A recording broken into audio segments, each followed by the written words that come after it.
evening, everyone. My name is Denise Jones, and I am the chair of the Ontario Tech University Friends Committee. We will begin this evening's event with a land acknowledgement of the traditional territory in which we are gathering. Ontario Tech is situated on the traditional territory of the Mississaugas, a branch of the Greater Anishinaabe Nation, which includes Algonquin, Ojibwe, Odawa, and Potawatomi. Because everyone is tuning in with us remotely across a variety of cities, and we don't want to forget this important element of reconciliation, I would like to ask everyone to take a moment to acknowledge that the land they are on is the traditional territory of many diverse First Nations, Inuit, and Métis people. As a university community, we are dedicated to continue to increase our awareness, understanding, and gratitude for the lands we share. Thank you. I've been a member of the university community since its beginning when I served as one of the founding board of governors. A lot has definitely changed since the inception of that university. However, Ontario Tech continues to inspire and equip the students and graduates to make a positive impact in a tech-focused world, much more than what we ever dreamt. Driven to advance career-ready students, industry partnerships, and community well-being, Ontario Tech is the university that is pointing towards a better future. I would like to start by thanking our Friends Committee, as well as co-event sponsor Bob Strickert, for supporting our entrepreneurial students and tonight's event. I'm also proud to attend tonight's event as a sponsor. Baker Tilly KDM LLP is a full-range business advisory service firm with offices in Peterborough, Lindsay, Curtis, and Cobourg. We are committed to making a difference in the communities we live and work in, and are honored to have the opportunity to support the student entrepreneurs through the Brilliant Catalyst Pitch competition tonight. We're excited to have some of our top student startups here tonight to compete, and we've asked you to be our virtual venture capitalists. The audience will decide the winners. I would now like to introduce Les Jacobs, Vice President, Research and Innovation, to bring some welcoming remarks. Thank you very much, Denise, and we very much appreciate the support of Baker Tilly for this event.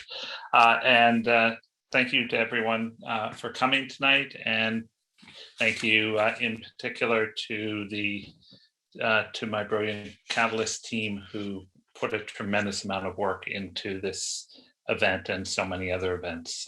It really is a valuable part of the student experience here at Ontario Tech.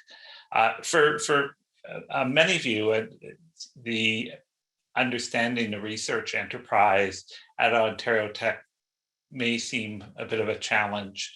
At Ontario Tech, we really try to differentiate ourselves from other universities in two ways. One is that as a university, we very much operate in, broadly speaking, the applied research space. That's to say that we're always looking to undertake research that has societal impacts, and that's very much reflected with the emphasis that we place on tech with a conscience. We're very much thinking not only about the value of producing new technology, but really how does that make our society better?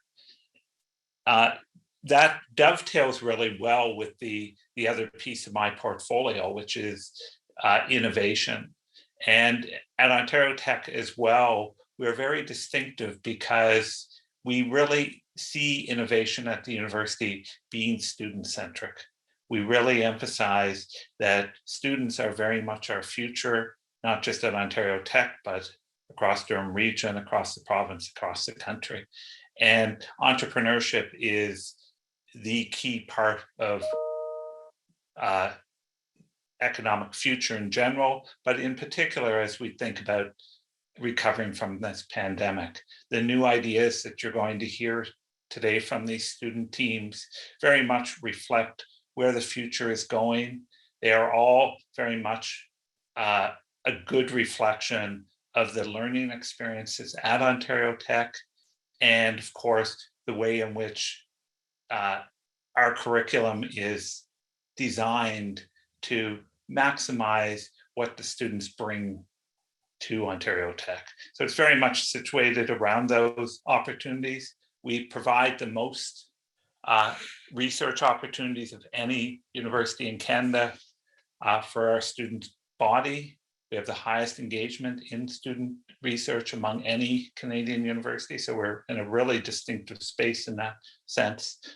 We've made tremendous strides in the last 3 years in terms of research funding. We've doubled our research funding. I came in 2019. Since I came over those past 2 years, we've doubled our research funding.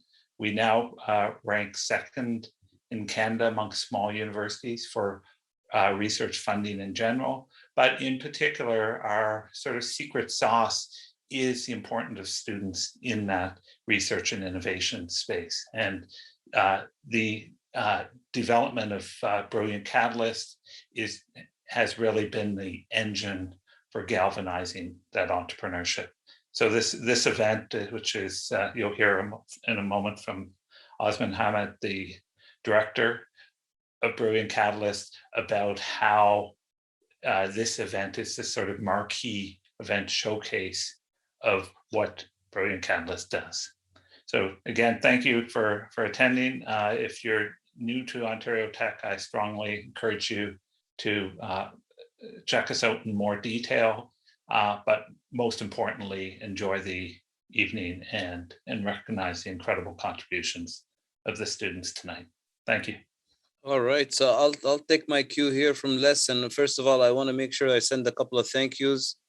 My first thank you obviously is to Les and the leadership team who's given us the support and the trust to make sure that we grow to where we are today.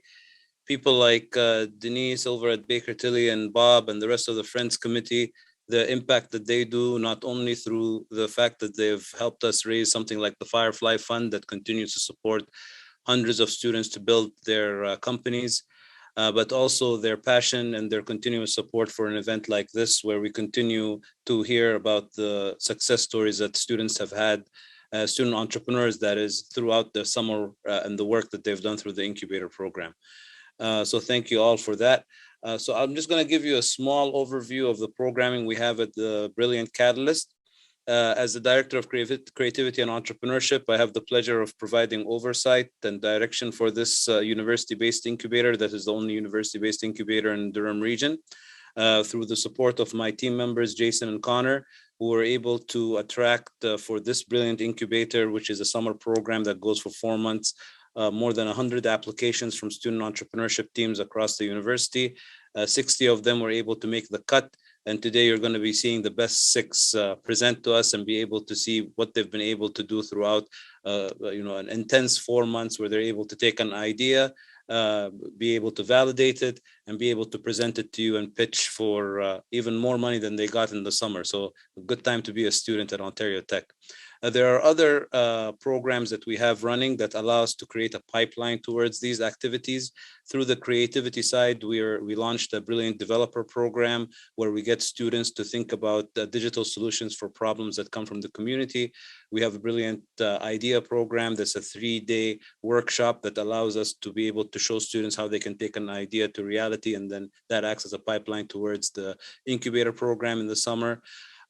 We also have a lot of innovation related work integrated learning experiences. This year alone, we're probably going to be able to hit around 200 positions where students are able to take part in experiential learning and innovative related positions that work with startups, ventures, and other organizations.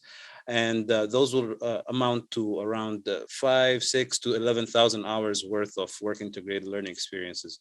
So these allow our students to be able to look at these innovative work placements and see, maybe I can do something where I can create my own venture to help solve similar problems to what I've seen. So those are the type of programs that we're running through the Brilliant Catalyst, through the creativity and entrepreneurship portfolio. And it really relates well to the research portfolio that we have at the Vice President Research Innovation Office, where students are taking some of that research and being able to see how they can commercialize it and help communities, stakeholders benefit from that research and take it out of the lab and put it out to the market.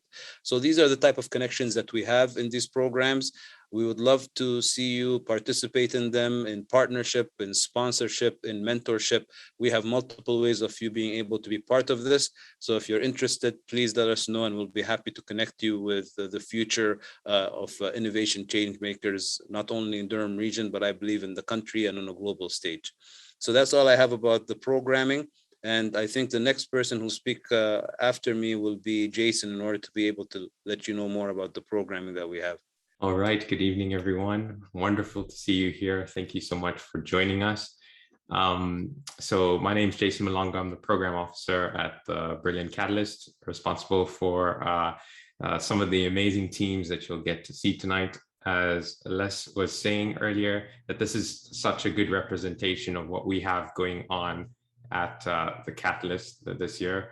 And as Osman was saying, it's also a great time to be a student. Our first team that we have tonight is Jampacked Interactive. Hello, we are Jampacked Interactive, a game development studio. And here's a sneak peek out of Vanzar, the new game we're currently developing.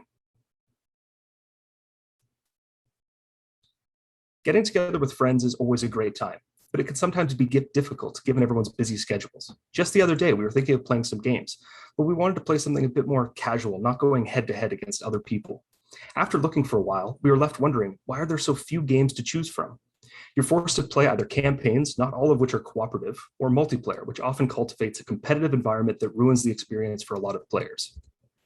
This problem persists in the roguelike subgenre. A roguelike game is where if the player is defeated, they lose all their progress and have to start the game from the beginning.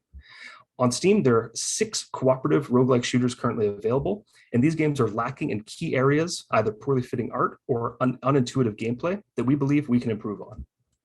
Enter Vanzar, a brand new cooperative roguelike shooter that brings new life to the genre and fills a neglected niche in the market, introducing innovative level generation and itemization techniques that differentiate the game from its competitors. Vanzar offers the complete experience, both stunning visuals and depthful, satisfying gameplay. Behind the game is a team of 6 skilled and dedicated game developers. We trust that our tenacity and work ethic will help us rise above our competition. Taking a look at the established companies and their games, Crema, a large team of 30, released Immortal Redneck in 2017 and has grossed almost $700,000. This game benefits most from its strong visuals, but is lacking in terms of gameplay. Milkstone Studios released Ziggurat in 2014 and Ziggurat 2 into early access in 2020. Combined, they've grossed almost $900,000. And finally, we have Doi Entertainment. They released Gunfire Reborn into early access in 2020, and Gunfire has grossed over $7.5 million. And a large reason for its success was its multiplayer cooperative gameplay. As of 2019, the video game market is valued at $158 billion worldwide, and an estimated 2% of that market is the roguelike genre. Using questionnaires, we've asked players about their experience with roguelike games, the features they like, dislike, and whether cooperative multiplayer would be appealing to them. The main takeaway is that half of people want more cooperative gameplay in roguelike games, confirming why Gunfire Reborn was so successful. Taking a look at our milestones and roadmap, in November of 2021, we'll begin selective playtests for our closed beta.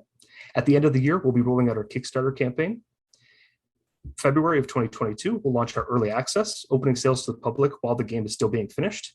And in the summer of 2022, we'll be releasing the final version of the game for sale. We're very excited to share this project with you and look forward to providing players with that casual and captivating adventure that they can share with their friends. Be sure to check out our demo available now on our store page at itch.io. And thank you very much for your time. Excellent. Thank you so much, Christian. Thank you so much, Jampacked Interactive. Our next team is Green Turtle Salvage. So Isaac, if you're there, and he's got a wonderful company to share.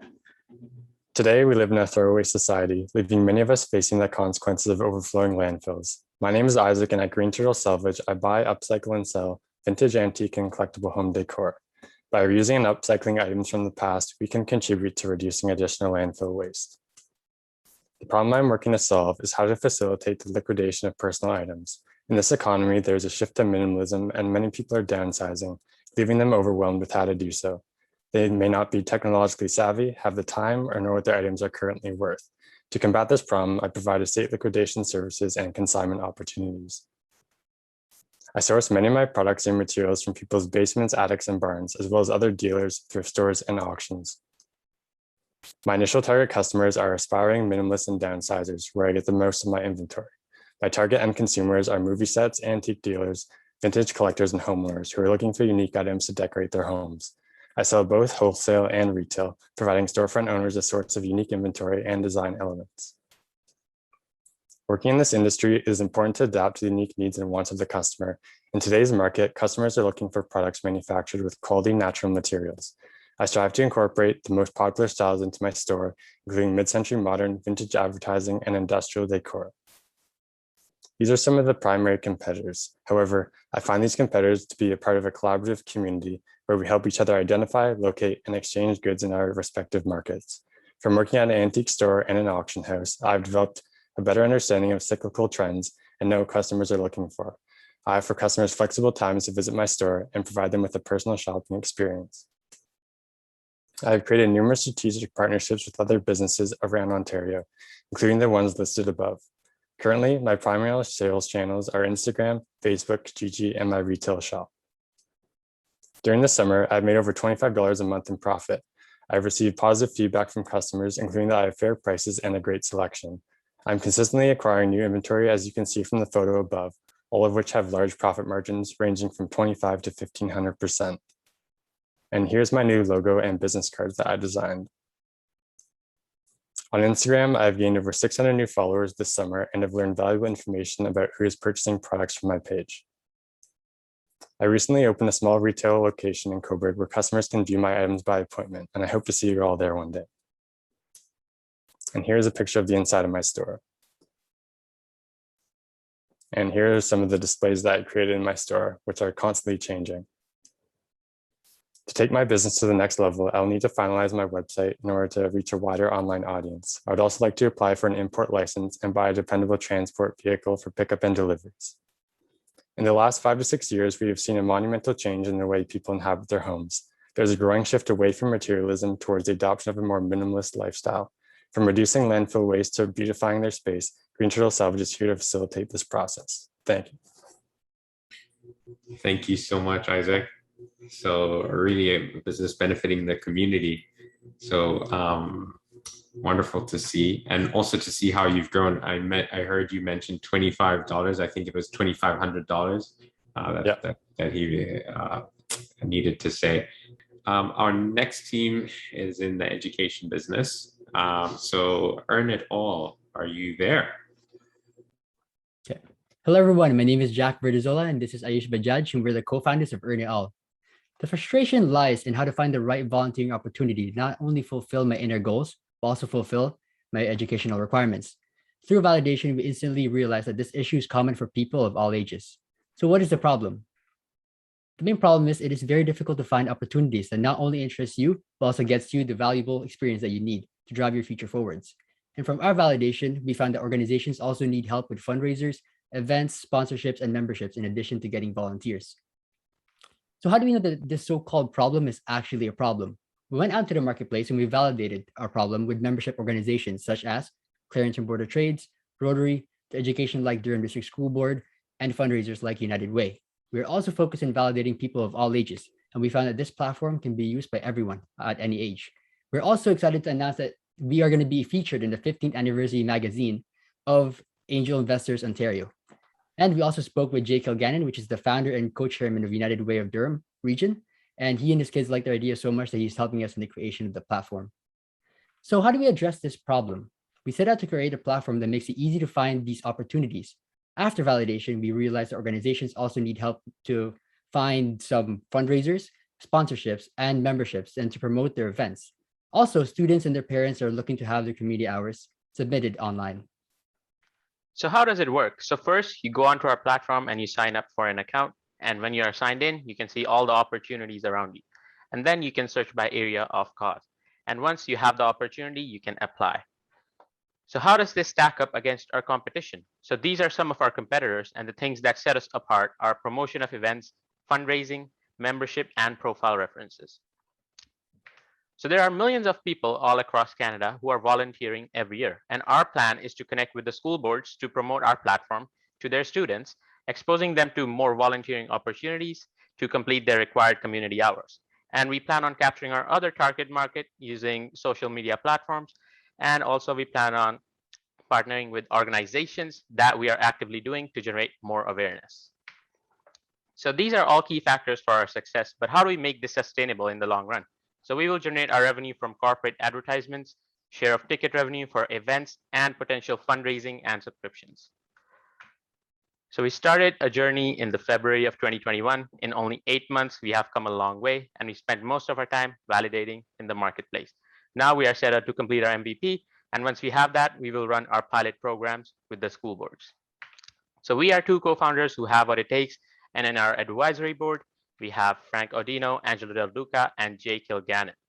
So join us in making a difference in our community. We are the concierge in connecting volunteers with not-for-profits and charities.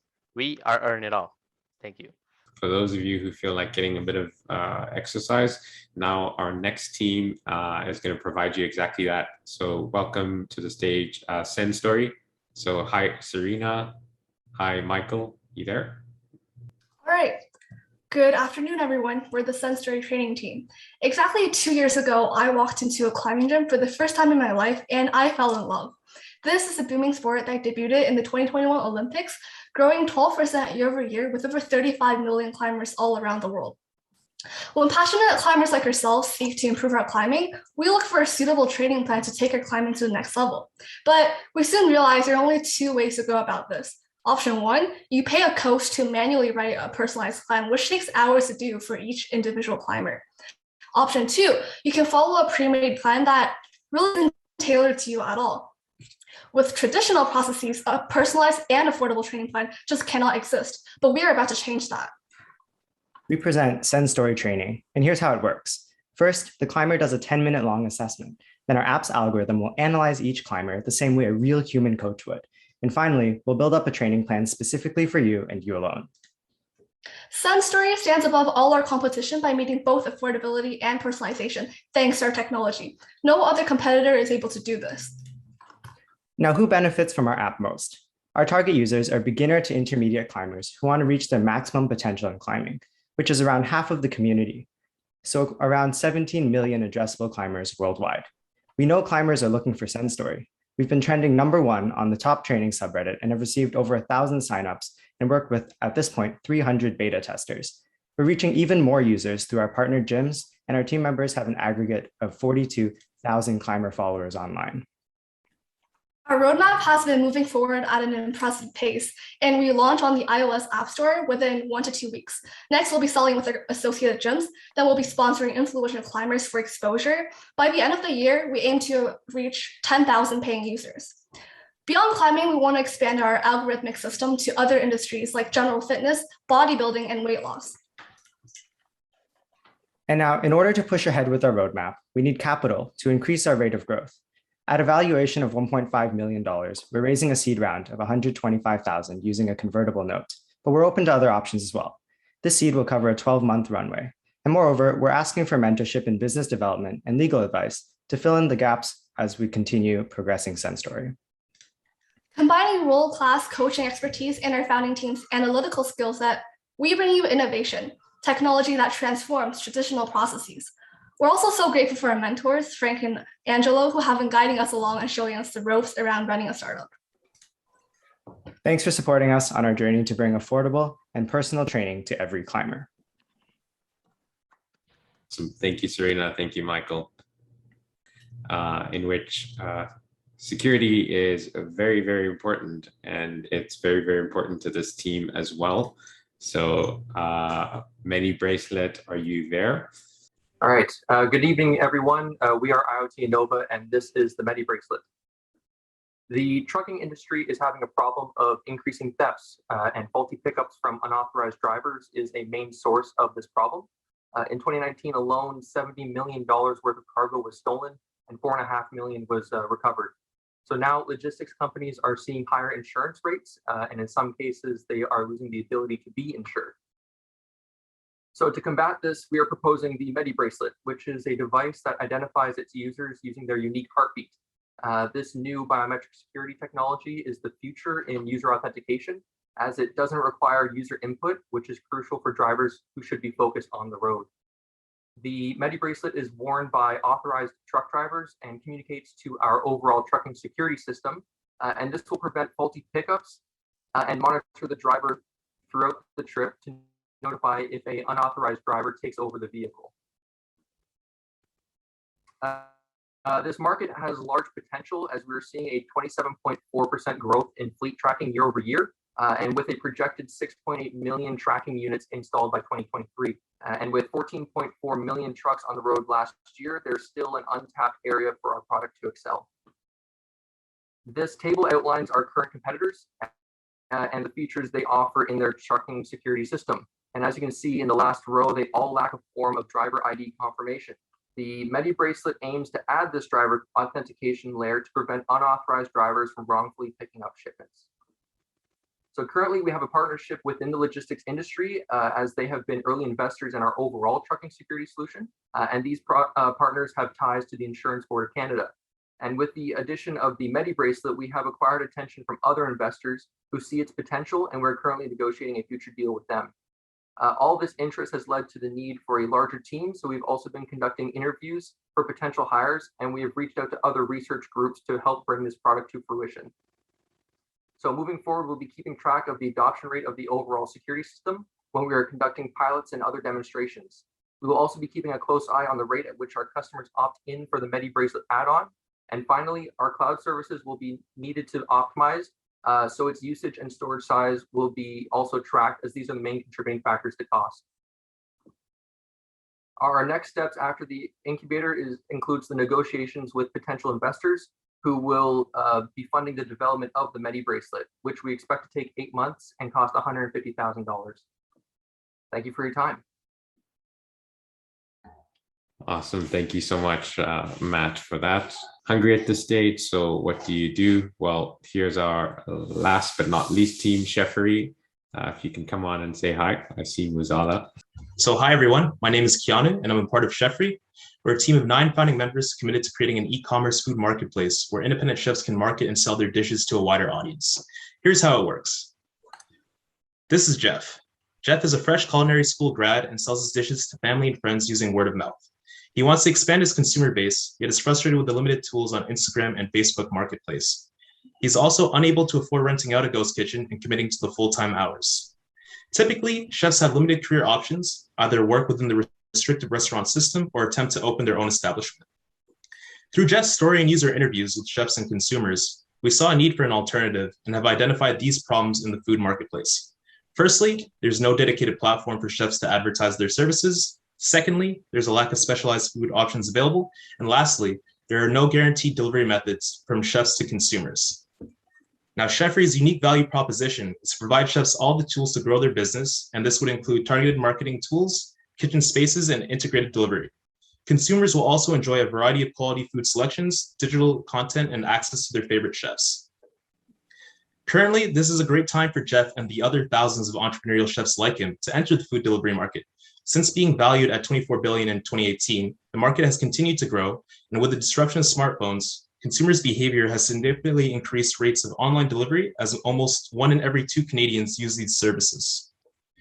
Research shows between 2019 to 2020, full-service restaurant delivery rates significantly increased to 28%, while quick-service restaurants jumped to 24%. Now, looking at the Sheffrey business model, we have 4 revenue streams: marketing rates for chefs, delivery fees, subscription tiers, and transactional fees.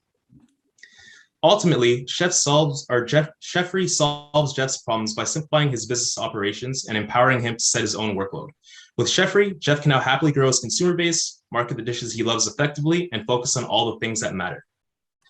As a team, we've been focused on the development of our MVP, networking with industry professionals, growing our waitlist, and marketing the Sheffrey brand. Here's an idea of how Jeff would use Sheffrey. We designed it with a minimalistic user interface to allow Jeff to display his own profile on menus.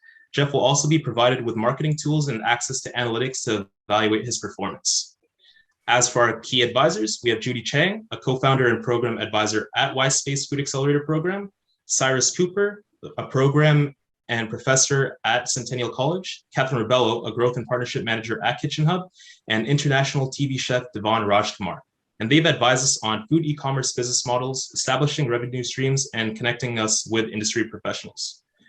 From here, Sheffrey's next milestones are to complete the MVP app, finalize the region and launch date, acquire commercial kitchen space, and have 5 to 10 chefs ready for launch.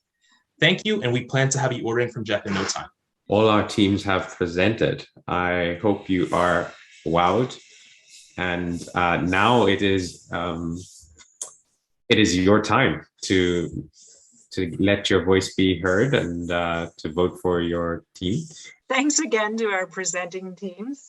We will now be opening the voting poll that will pop up on your screen. So please vote for the top 3 teams you would like to support.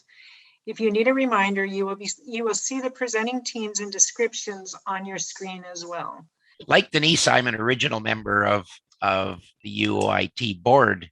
I think we started around 1996, 1997 in when we were on the college board, and then we evolved into the university board as well.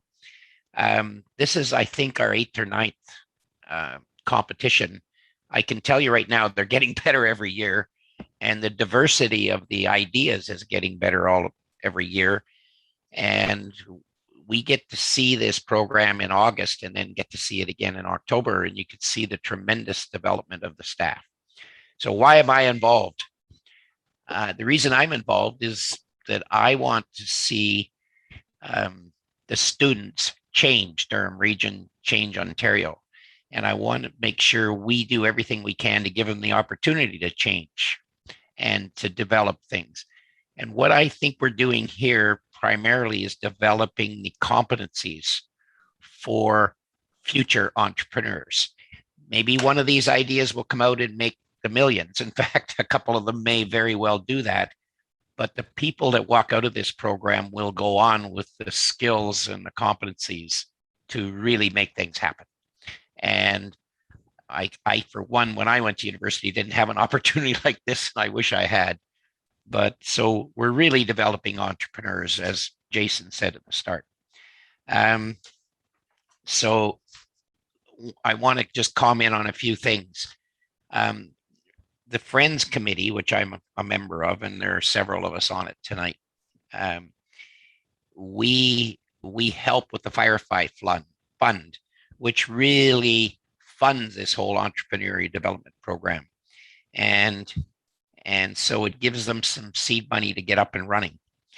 And we're looking for more gifts. So if other people want to send money, they can contact the university, Ontario Tech, and suggest that they would like to donate, or they'd like to be a mentor, or they'd like to help out. And you'll find, based on tonight, there are a lot of people willing to accept your help. The university's Board of Governors also matches any money that is given by any individual. Our Friends Committee has set a goal of $70,000 by the end of the year. I believe we're going to make that. And the first year, I think we had 10,000. I think, Denise, it was a very small amount, and we've grown with time. I also want to thank everybody for helping us tonight. I do want to thank everybody for coming out. It's been another great event. It's always wonderful. I said, I think these events are kind of like the fountain of youth. They rejuvenate you and give you faith in where everything's going. It has been an awesome event, and glad to see all the students and what they're capable of.